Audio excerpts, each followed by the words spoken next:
놀러와요 신약의 숲 3주차 강의 시작하도록 하겠습니다. 챕터는 19와 20 챕터를 보고요. 교육의 시대와 십자가 시대를 봅니다. 먼저 교육의 시대, 예수님의 제자가 되는 강도 높은 교육을 받다라는 주제로 시작을 하는데요. 성경은 마태복음, 마가복음, 누가복음, 요한복음 요 범위를 가지고 보게 됩니다. 예수님께서 이제 제자를 부르셨죠. 원래 한 70명 정도가 지원을 했다고 하는데 여기서 예수님께서 12명의 제자를 데리고 3년 동안 공생애를 하십니다. 그 외에 제자들도 예수님이 이제 따라다니기는 합니다. 네. 이제 예수님께서 이제 본거지는 이제 가버나움에서 본거지를 두시고 사역을 하시다가 예루살렘에 가시는 일이 생깁니다. 네. 예루살렘에 유월절 절기를 지키려고 가시는데 이때 많은 사람들이 예수님이 오셨다고 환영도 하고 어떤 사람들은 이제 관심을 갖기 시작하는 거죠. 특히 바리새인들이 예수님을 어떻게든 이제 기소하고자 처형할 기회를 찾고자 예수님을 시험하려고 합니다. 그래서 이 가늠한 여인을 예수님께로 데리고 옵니다. 모세 율법대로는 이 가늠한 여인은 돌을 맞아서 죽어야 하는데 예수님은 이 여인에 대해서 어떻게 판결할 것인지 바리새인들이 시험을 하는 거죠. 그래서 예수님께서 말씀하시는 것이 무엇이에요? 너희 중에 죄 없는 자가 먼저 돌로 쳐라. 요한복음 8장 7절에 이렇게 말씀을 하십니다. 그러자 이제 많은 사람들이 죄책감을 느끼고 퍼지게 되고요. 이 가늠한 여인에게는 새 삶을 살아라. 죄 짓지 말고 새 삶 살아라. 라고 예수님이 말씀하십니다. 그러면서 추가적으로 예수님이 바리새인들에게 그들의 죄에 대해서 다시 한번 지적을 하셔요. 그러자 이 바리새인들이 예수님을 돌로 쳐 죽이려고 합니다. 이것이 요한복음 8장 21절에서 59절에 나오는 내용입니다. 자, 처음 돌로 쳐 죽이려고 해요. 그런데 또 다음에 예수님을 돌로 쳐 죽이려고 하는 일이 나옵니다. 그것은 요한복음 10장 1절에서 42절인데요. 한번 잠깐 찾아보겠습니다.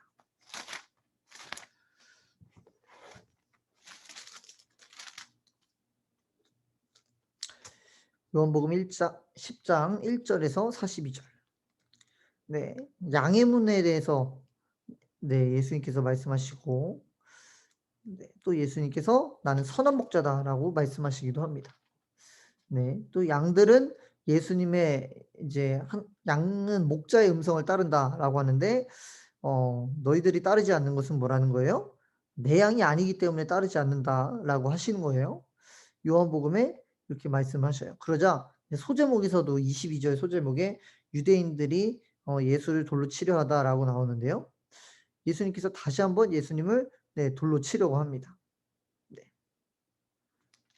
예수님을 통해서 아버지 하나님을 깨달아야 하는데 너희들이 깨닫지 못한다라고 하시니까 이 바리새인들이 예수님을 돌로 쳐 죽이려고 이렇게 하는 거죠. 네.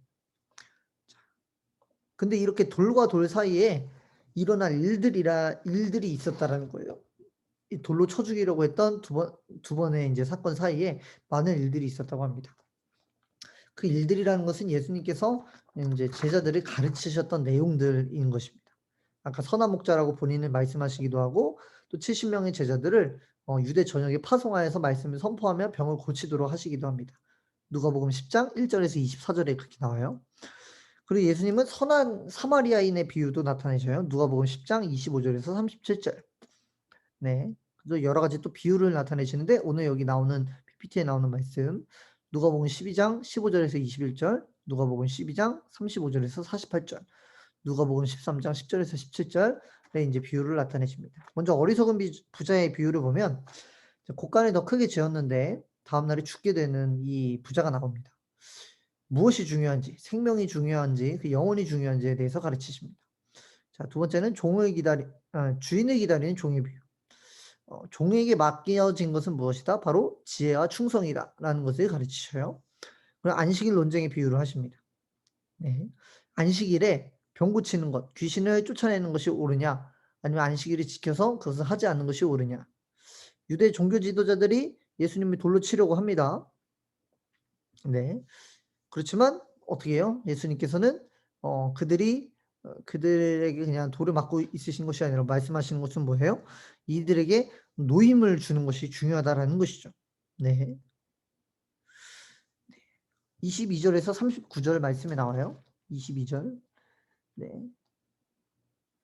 요한복음입니다.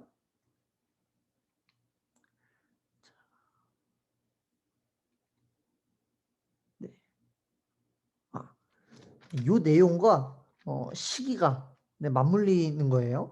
요 내용은 누가복음 13장 10절에서 17절인데 이때에 사탄에게 속박되었던 딸을 놓아주는 것 합당하지 않냐라고 예수님께서 말씀하시니까 이 많은 이러한 사건을 통하여서 유대 종교 지도자들이 예수님을 돌로 쳐 죽이려고 합니다.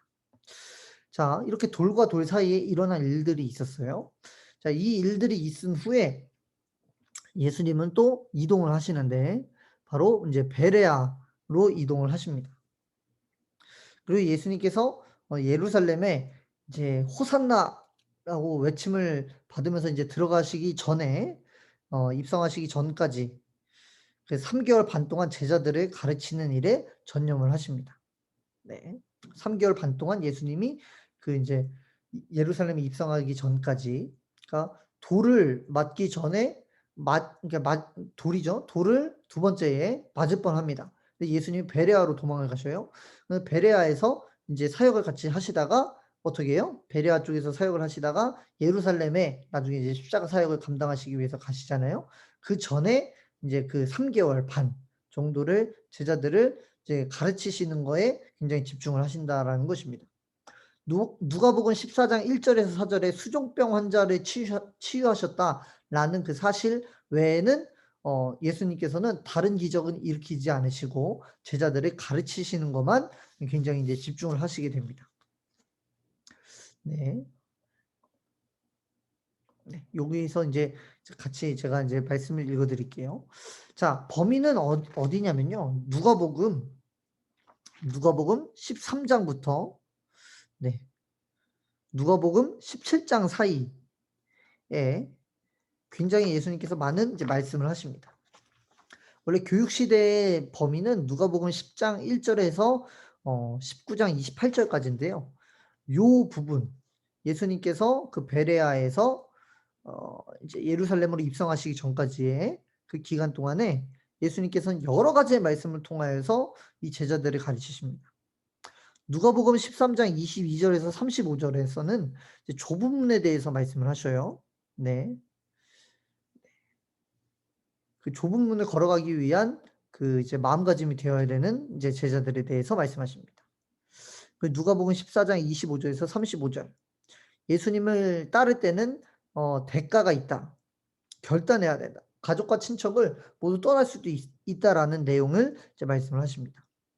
그리고 누가복음 16장 1절에서 12절에서는 청지기에 대해서 맡은 자에 대해서 이제 말씀을 하시고요.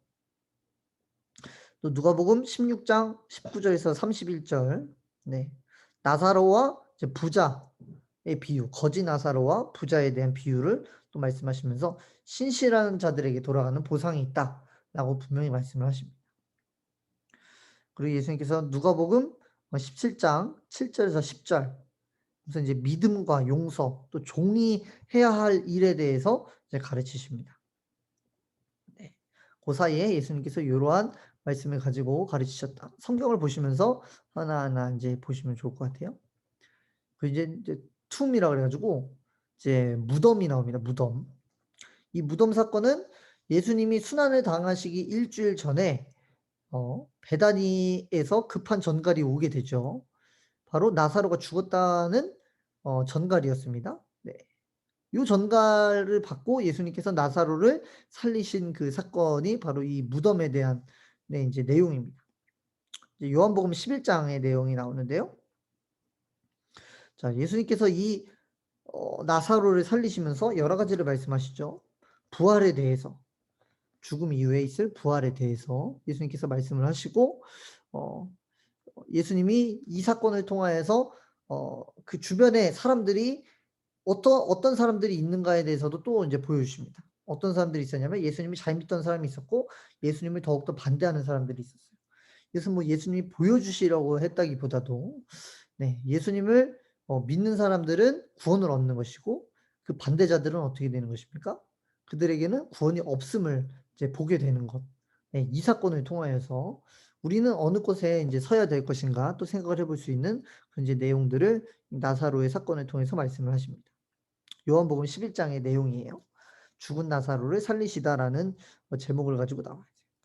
그리고 누가복음 11장 17절에 보면 이제 나는 부활이요 생명이니라고 하시면서 본인이 부활하실 것에 대해서 이제 예수님께서 말씀을 하십니다. 네. 그런데도 이제 나중에 요 사건을 보고도 네, 야고보와 요한은 이제 싸웁니다. 어머니를 앞세워서 청탁을 넣죠. 네. 제가 예수님의 오른편에 꼭 있게 해 주세요라고 이제 청탁을 하기도 하게 되는데 네, 예수님께서 그 모습을 보시고 조금 이제 안타까워하시기도 합니다. 아무튼 요거는 아직도 예수님께서 제자를 가르치시기 위해서 하셨던 일들 중에 하나인 것이에요. 그런데도 아직 깨달음을 얻지 못한 제자들의 모습들도 있었다. 우리에게도 마찬가지라는 거예요. 무엇이 중요한지. 예수님께서 우리를 구원하시고 우리를 위해서 우리의 죄를 용서해 주시기 위해서 십자가에 대속해 죽으셨다라는 그 사실이 중요한 것인지, 아니면 우리가 예수님을 믿는다라는 그 사실을 통해서 어떤 다른 세상의 유익을 구하고 있는 것은 아닌지, 우리가 또 예수님이 우리를 또 제자로서 또 우리에게 가르치시고 있는 바가 무엇인지를 잘 깨닫는 것이 굉장히 중요하다라는 것이에요. 자, 그리고 업셋. 네, 뒤엎음입니다. 자, 예수님이 성전의 이방인 뜰에서 장사하는 사람들을 내쫓으신 지 3년 정도가 흘렀습니다. 네. 3년 정도가 흘렀는데 그때도 아직도 이제 성전은 장사꾼들로 우글우글 했다라는 겁니다. 예수님은 다시 한번 성전 청소를 하십니다. 네. 너희들이 기도하는 집, 아버지의 집을 기도하는 집으로 만드는 대신 강도의 소굴로 만들었다라고 하면서 예수님께서 성전 청소를 하시는 모습을 나타내십니다. 여기 보면은 그 성전의 이제 도면이 나오는데요. 평면도죠. 이방인의 뜰, 여인의 뜰, 이스라엘의 뜰, 성소 지성소가 나오는데 이 이방인의 뜰에서 굉장히 많이 이 장사꾼들이 우글거려 있었다라는 것입니다. 좌판을 깔고. 네.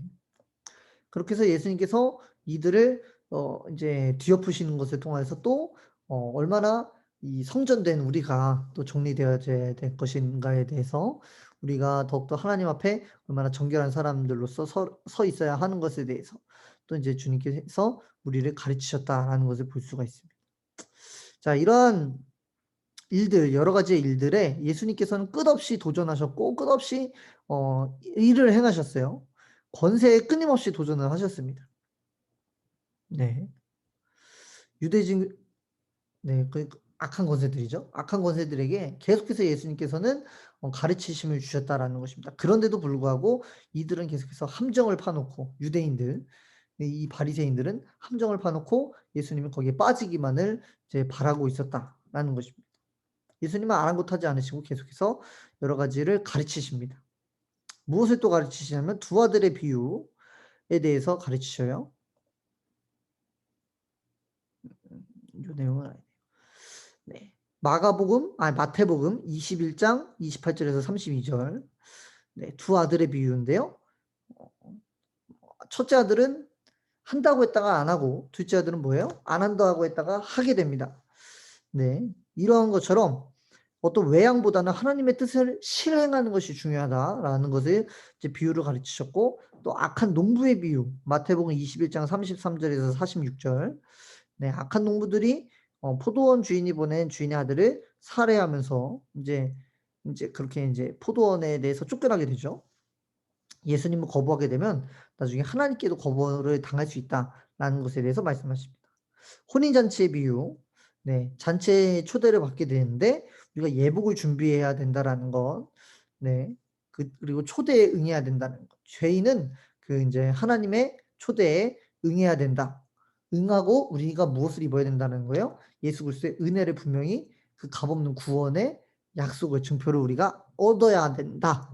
이것을 얻어야지만 우리가 하나님 나라에 들어갈 수 있다라는 것을 말씀을 하십니다. 네. 이러한 것들을 가르치셨고, 자, 마지막으로 비전, 장차 일어날 일들에 대해서 또 가르치셨어요. 계속해서 예수님은 제자들을 가르치십니다. 여러 가지 비유와 말씀을 통하여서. 네. 보면 무화과의 비유가 나오죠. 징조, 예수님의 오심에 대한 징조를 우리는 알 수 있다라는 것을 예수님은 말씀을 하십니다. 그리고 사명 맡은 자의 문지기의 비유, 예수님은 그 문지기처럼 어떻게 하고 있어야 된다는 거예요. 우리들은 그 문지기처럼 항상 깨어져 있어야 된다. 깨어 있어야 된다. 도둑의 비유. 언제 오실지 모르는 그 예수님. 네. 재림의 예수님. 언제 오실지 모르기 때문에 또 깨어 있어야 돼. 그 충성되고 지혜로운 종의 비유. 네. 충성되고 지혜롭게 그 종으로서 충성하고 있다고 한다면 그에 마땅한 상급을 우리에게 주신다. 그 열처녀의 비유. 등불을 준비한 다섯 처녀처럼 지혜롭게 그 신랑이 오실 것에 대해서 준비해야 된다. 달란트의 비유. 우리가 받은 달란트, 예수님께 받은 하나님께 받은 이 달란트 어떻게 사용해야 될 것인가? 그 양과 염소의 비유, 네. 구별됨에 대해서 말씀하시는 거죠.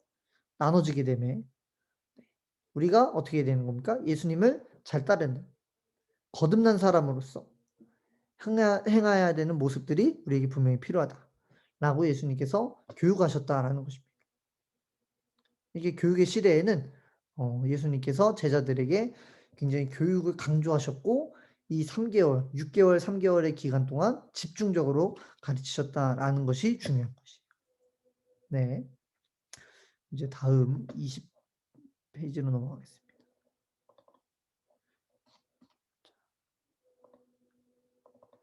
20챕터입니다. 이번에는 십자가 시대예요. 자, 예수님의 십자가와 부활로 하나님의 구원의 계획이 완성되다. 십자가 시대에 마망능료 행 사도행전이 추가가 됐습니다. 가룟 유다의 배신에서부터 예수님의 승천하기까지의 시대를 이 십자가 시대로 보고 있습니다. 자, 십자가 시대. 자, 예수님께서는 십자가를 통하여서 본인의 그 사역을 완성을 하셨죠. 십자가의 죽음과 부활을 통해서 하나님의 그 구원의 계획이 완성이 됐습니다. 자, 그 시작이 이제 가룟 유다의 배신으로부터 시작이 됐다고 하는데 예수님 이제 와싱이라고 돼 있죠. 예수님께서 씻어 주심에 대한 내용을 우리가 또 한번 읽어봐야 됩니다. 자, 예수님이 제자들과 함께 식사를 하시기 전에 제자들의 발을 먼저 씻어 주십니다. 자, 원래 제자들은 다 유대인이잖아요. 예수님도 유대인이고 당연히 식사 자리에 갈 때는 이 발을 닦는 것이 관습이라고 해요. 먼지가 이제 많으니까 무조건 씻어야 되는데 이 제자들은 서로를 씻겨주기는커녕 자기 발도 씻지 않고 있었다. 근데 누구예요? 예수님께서 이들의 발을 씻어주신 거예요. 그들은 뭐 하고 있었냐면 누가 가장 높은 자리에 오를 수 있을 것인가에 대해서 논쟁을 하고 있었어요. 자, 근데 예수님은 그런 이제 제자들에게 본인의 섬김의 모습을 통하여서 어 이제 무엇이 중요한 것인지 본인이 이 땅에 무엇으로 왔는지 섬기기 위해서 종이 되기 위해서 이 땅에 오신 예수님에 대해서 이제 말씀하시기 위해서 이렇게 씻어 주십니다. 그다음으로는 이제 최후의 만찬. 네, 예수님이 만찬을 나누 주시게 되죠. 네. 떡과 포도주를 주시면서 "이것은 내 살이고 이것은 나의 피다." 네, 이것을 통하여서 하나님의 변치 않으신 사랑을 예수님이 나타내십니다. 그렇게 이제 십자가 시대의 시작이 이제 일어나게 된 거예요. 그러자 이제 가룟 유다가 어떻게 됩니까? 나중에 이제 배신을 하게 되죠. 가룟 유다가 예수님을 배신하기 위해서 떠납니다. 그러자 예수님께서는 남은 제자들에게 어떻게 말씀하셔요? 세 계명을 주시면서 서로 사랑하라고 말씀하십니다. 자, 이때 또 유명한 얘기가 있죠. 베드로가 "예수님을 절대 배신하지 않을 거예요."라고 단언하지만 이러한 베드로도 나중에 예수님을 어떻게 합니까? 네, 3번이나 부인하게 됩니다. 예수님이 또 겟세마네에 가서 기도를 하셔요. 기도를 하고 있을 때에 이제 여러 이제 제자들은 따라간 제자들은 예수님이 기도하고 오는 것을 기다리지 못하는 제자들은 모두가 졸고 있었다. 근데 예수님은 그러한 이제 어려운 상황 속에서도 하나님의 말씀에 순종하여서 그 십자가의 길을 온전히 걸어가기를 원하셨고 행하셨다라는 것이 이 십자가 시대의 모습입니다. 자, 이러한 일이 지난 다음에 다시요. 네, 잠깐 멈췄습니다. 네, 잠시만요. 네. 자, 예수님께서 가룟 유다로부터 시작을 해서 발도 씻겨 주시고 성만찬을 한 다음에 그다음에 예수님께서 집행을 당하십니다. 사형 집행을 당하시죠. 제자들이 도망친 뒤에 예수님은 체포되어서 끌려가셨고 밤새 5차례에 걸쳐 신문을 받으십니다. 네, 신문이 5번이에요. 그림으로 보는 예수님의 신문과 죽음 이렇게 나오는데요. 안나스에게 먼저 신문을 받는다고 나옵니다. 이 대제사장 가야바의 장인이자 대제사장을 역임했던 안나스라는 사람에게 끌려가셔서 신문을 받습니다. 그리고 가야바와 산헤드린 공회에 이제 신문을 받으시고 예수님은 여기서 이제 아무 말씀 안 하시고 있으셨죠. 하지만 예수님은 대제사장 앞에서 본인이 하나님의 아들이고 그리스도라는 사실을 당당히 밝히셨다라는 것을 우리는 분명히 기억을 해야 됩니다. 자, 그리고 새벽 무렵에 산헤드린 공회는 예수님이 신성모독죄에 해당한다고 하면서 공식적으로 유죄 판결을 내립니다. 그다음에 이제 3차 신문으로 가는데요. 3차 신문은 로마 총독 빌라도에게 재판을 받게 되십니다. 자, 이때 유대 법정이 로마 당국이 어떻게 하냐면 그리스도를 사형시켜 달라라고 청원을 합니다. 자, 그때에도 예수님은 빌라도 앞에서도 본인이 왕이 되셨다, 왕이심을 나는 왕이다라고 말씀하셔요. 그런데 빌라도는 거기에 대해서 어떤 혐의도 발견하지 못하게 되죠. 그러자 본인의 정적인 이제 로마의 분봉왕인 헤롯에게 보냅니다. 자, 헤롯과 이제 로마 병사들이 예수님을 조롱합니다. 그리고 어떻게 해요? 예수님을 다시 또 빌라도에게 보냅니다. 그래서 최종 판결을 받게 해요. 그래서 예수님은 빌라도에게 2차로 신문을 받으시고 빌라도는 그리스도에게 죄가 없다는 것을 다시 한번 확인을 하게 됩니다. 하지만 빌라도가 어떻게 해야 돼요? 그 유대인들의 환심을 사기 위해서 예수님을 이제 내어주게 됩니다. 그래서 금요일 아침 9시쯤에 예수님은 갈보리로 향하시게 되셨고 그래서 십자가에 달려 죽게 되십니다.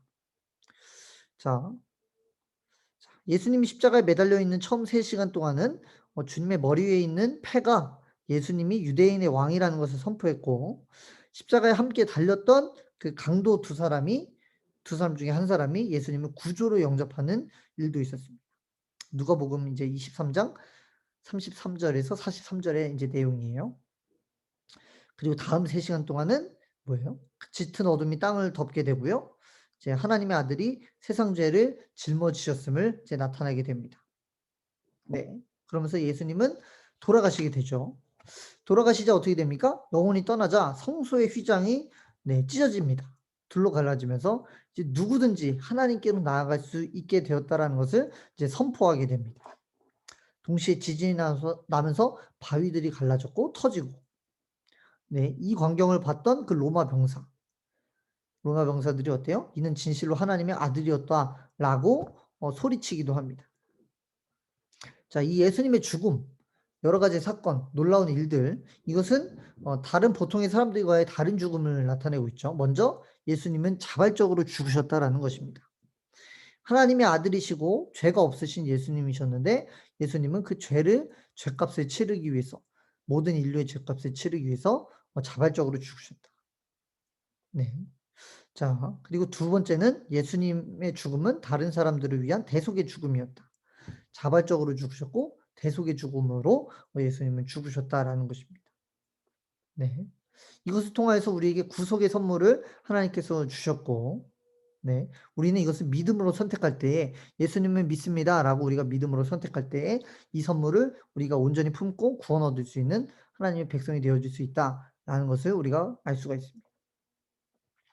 자, 예수님이 이렇게 죽으시고 무덤에 들어가시게 되죠. 자, 그런데 이 무덤이 언제 열립니까? 네, 사흘 만에 열리게 됩니다. 자, 죽은 자 가운데서 예수님께서 살아나시죠. 그러면서 예수님은 40일 동안 땅에 계시는데요. 이때에 9차례에 걸쳐서 500명이 넘는 사람들에게 예수님이 모습을 보이십니다. 네. 요거는 이제 다음 내용이고요. 이건 아까 설명드렸던 내용이고, 자, 여기서 그냥 설명을 드리겠습니다. 자, 예수님께서 9차례에 9차례 동안 나타나셨는데요. 처음은 무덤 옆에 막달라 마리아에게 나타나십니다. 요한복음 20장 11절에서 18절. 그리고 예루살렘의 다른 여자들에게 나타납니다. 네, 마태복음 28장 9절 10절. 그리고 엠마오에 가는 두 제자들 이제 누가복음 24장 13절에서 32절에 나타납니다. 시몬 베드로에게 나타나셔요. 누가복음 24장 33절에서 35절. 도마가 빠져 있는 열 제자에게 나타나십니다. 누가복음 24장 36절에서 43절. 그리고 다시 11제자 에게 나타나시고요. 특별히 도마에게 나타나셔요. 요한복음 20장 26절에서 31절입니다. 산에서 500명이 넘는 사람들에게 나타나십니다. 마태복음 28장 16절에서 20절, 그리고 고린도전서 15장 6절 보면 이제 말씀이 나와요. 그 예수님의 동생 야고보와 모든 사도에게 나타납니다. 고린도전서 15장 7절을 보면 나옵니다. 그리고 승천하시기 직전 제자들에게 나타나십니다. 누가복음 24장 44절에서 53절, 그리고 사도행전 1장 3절에서 12절. 네. 이렇게 예수님께서 제자들에게 나타나셨다 하는 것을 볼 수 있습니다. 자, 여기까지가 요거는 이제 제자들에게 나타나기 전까지의 이제 내용이 나와요. 그림으로 보는 십자가 시대. 한번 잘 보시면서 예수님께서 십자가 시대의 그 순서들이 어떻게 진행이 되었는지, 네, 어떤 성경에 그 시대 순으로 나와 있는지, 시간 순으로 나와 있는지 잘 보시면서 읽으시면 좋을 것 같습니다. 네, 부분 잘라져 있지만 요것이 이제 시간 순으로 정리된 부분이거든요. 그래서 성경을 읽으실 때에 그냥 하나를 쭉 읽는다기보다 저번에도 말씀드렸듯이 이 시대별로 나눠 보면서 네, 이 부분을 찾아 읽어 보시면서 하나의 맥락을 이어나가시는 것도 굉장히 중요하다는 겁니다. 자, 그리고 Z예요. Z, 시온. 예수님께서 이제 승천하시면서 이 시온에 대해서 말씀을 하십니다. 이 시온은 시온산에 세워진 예루살렘의 다른 이름이라고 합니다. 자, 예수님은 본인이 올라가신 모습 그대로 다시 내려오시겠다고 분명히 약속을 하십니다. 예수님이 다시 오실 때는 어떻게 됩니까? 네. 네, 다음에 나오죠. 초림과 재림에 대해서 나오는데 예수님이 다시 이 땅에 오실 때는 온천하의 자신을 드러내시면서 통치자로서 네, 이 땅에 오십니다. 네. 주님으로 오시고 모든 사람을 무릎 꿇고 경배하게 되고요. 권세 있고 전능하심.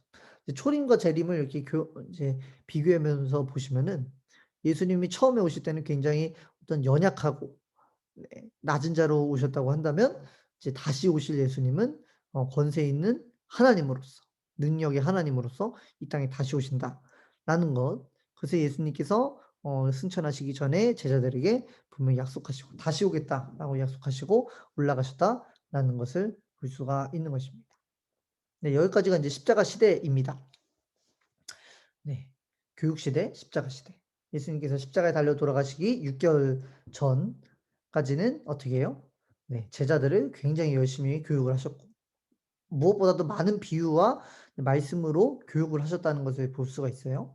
이 교육을 통하여서 제자들의 삶이 어떻게 예수님의 말씀으로 살아가야 될 것인가를 더욱더 집중적으로 말씀하셨고 이제 십자가의 시대를 통하여서 예수님의 구원을 완성하신 그 내용이 이제 네, 나와 있습니다. 요렇게까지가 이제 또 시대별로 나눠서 본 거고요. 이제 다음으로는 이제 사도행전 시대입니다. 사도행전. 네. 이제 복음이 전파되는 시대죠. 성령님이 주인공이 되셔서 복음이 전파되는 그 시대에서 배우게 될 것인데요.